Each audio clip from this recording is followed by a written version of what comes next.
Moin Moin und Grüß Gott. Ich bin die Daniela und ich freue mich, wenn ihr euch für unseren Manni interessiert. Hallo, ich bin der Ron. Unser Manni ist ein MAN TGM 18340, auf dessen Fertigstellung wir ca. 2 Jahre gewartet haben.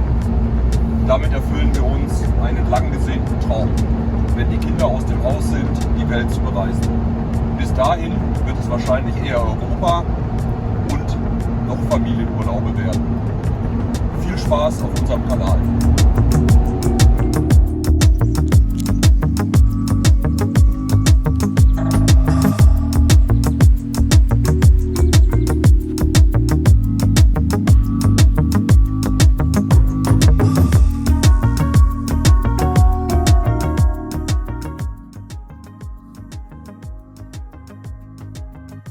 So ein LKW ist natürlich ganz schön hoch. Ich stehe hier gefühlt in 1,50 Meter Höhe.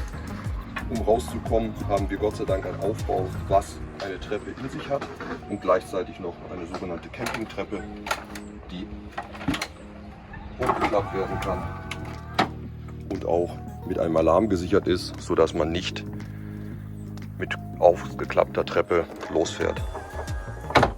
Unser Trägerfahrzeug ist ein MAN TGM 18340, ein 18 Tonnen Fahrgestell mit einem 340 PS Motor, der natürlich ordentlich Hubraum hat.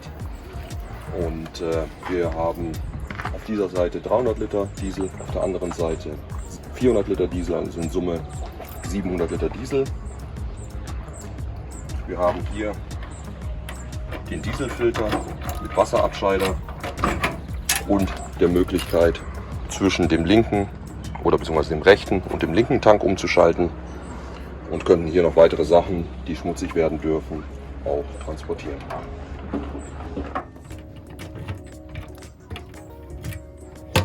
Alle Stauklappen sind mit vernünftigen Schlössern gesichert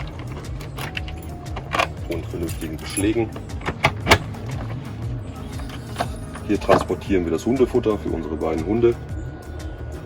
Man sieht die dicken Wände, besteht aus der Außenseite dreifach laminiertes Glasfaser, innen ein Isolierschaum, in der Innenseite nochmal eine Schraubschicht und auch nochmal Glasfaser verstärkt. Hier Edelstahlbeschläge, sodass auch die Schlösser guten Halt haben. Innen immer nochmal erhöht, sodass kein Schmutz und kein Wasser rein kann. Maximal hier steht ein bisschen Schmutzwasser, ein bisschen Staub oder auch mal eine Ameise, wenn man unter einem Baum parkt. Und auch das hier ist unter der Sitzgruppe, kann man von innen auch erreichen. Ist alles beleuchtet.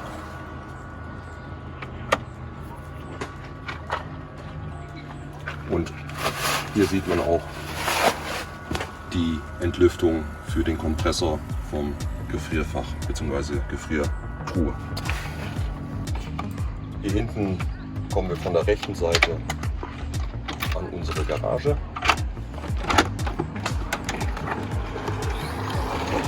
Ausreichend Platz für Staukisten, Leitern, Möbel, Fahrrad. Man sieht hier die Unterseite vom Bett und man kann jetzt nicht mehr die Wassertanks sehen, die komplett verkleidet sind. Auch in der Garage gibt es 24 und 230 Volt und auch eine ausreichend große Beleuchtung, sodass man jederzeit sieht, was man sucht. In der Garage sind Airline-Schienen verbaut, mit denen man die Ladungssicherung betreiben kann. Da gibt es beliebig viel Zubehör. Im hinteren Teil, von der anderen Seite zugänglich, sieht man eine kleine Waschmaschine, die wirklich sehr gut funktioniert. Die ist am Warmwasser angeschlossen, sodass wir sie auch autark betreiben können. Ein Waschgang kostet ca. 2% unserer Stromreserve.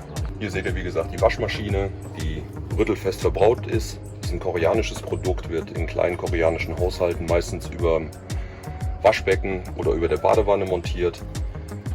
Hat keine Wasserpumpe zum Abpumpen, sondern das Wasser läuft einfach per Schwerkraft raus. Wir haben unten ein Gardena-System, wo wir einen Schlauch anschließen, einen Eimer drunter stellen und das Schmutzwasser auffangen und entsorgen können. Hier eingebaut ist der Zugang sowohl zum Thermostat für die Warmwasserversorgung der Waschmaschine. Hier sieht man den Grauwassertank, da vorne ist der Schwarzwassertank. Man hat hier Industrieabsperrhähne, mit denen wir das Wasser entsorgen können. Dazu kommt unter dem LKW wird hier ein Schlauch angeschlossen, den man dann auch über die Kanalisation bzw. die Entsorgungsstelle hängen kann. Und gleichzeitig ist hier noch ein Wasserschlauch, wo man dann Frischwasser durch den Schwarzwassertank spülen kann, um dann letztendlich auch wirklich sicherzustellen, dass der komplette Schwarzwassertank entleert wurde. Hier ist unser 95 Liter Festtank für unser Gas angebracht. Hat natürlich Crash-Sensor, dass dementsprechend auch die Gaszufuhr abgeriegelt wird, wenn was passieren sollte. Hier haben wir unseren 400 Liter Dieseltank und hier unseren Stromeingang kältebrückenfrei verbaut. Hier drin sind die beiden Starterbatterien für den LKW. Hier kommen wir nun zu unserem Technikraum.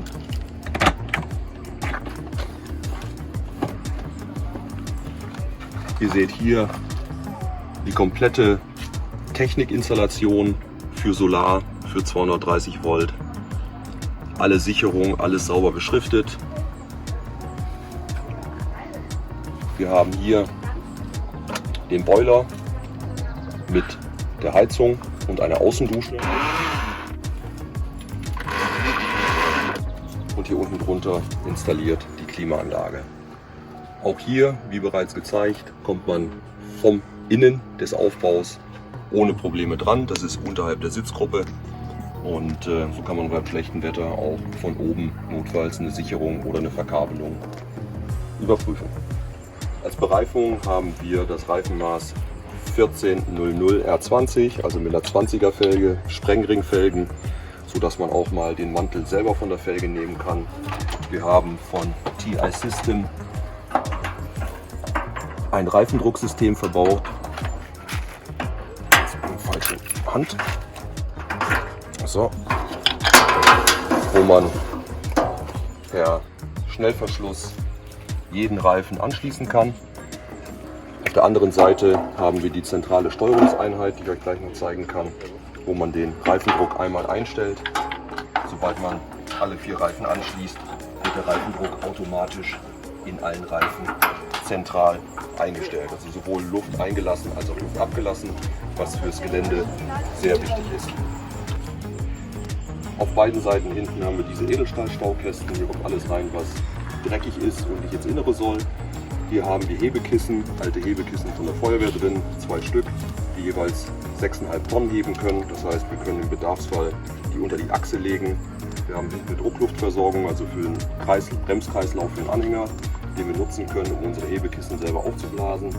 Weiteres Bergematerial wie Abschleppgurte etc. befinden sich auch hier drin.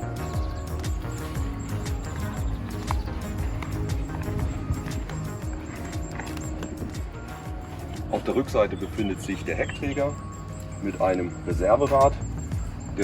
Das Reserverad mit Felge wirkt ca. 175 Kilogramm. Dementsprechend braucht es einen Kran, den ihr da oben seht. Den schwenken wir rum, können mit dem Drahtseil das Rad festmachen und mit einer Handkurbel das Rad zu Boden lassen und dann zu wechseln. In diesem Staufach befinden sich momentan Werkzeug und viele Holzkeile zum Nivellieren des Fahrzeuges. Dieses Staufach ist quasi eine Vorbereitung, um auch einen weiteren Generator aufzunehmen.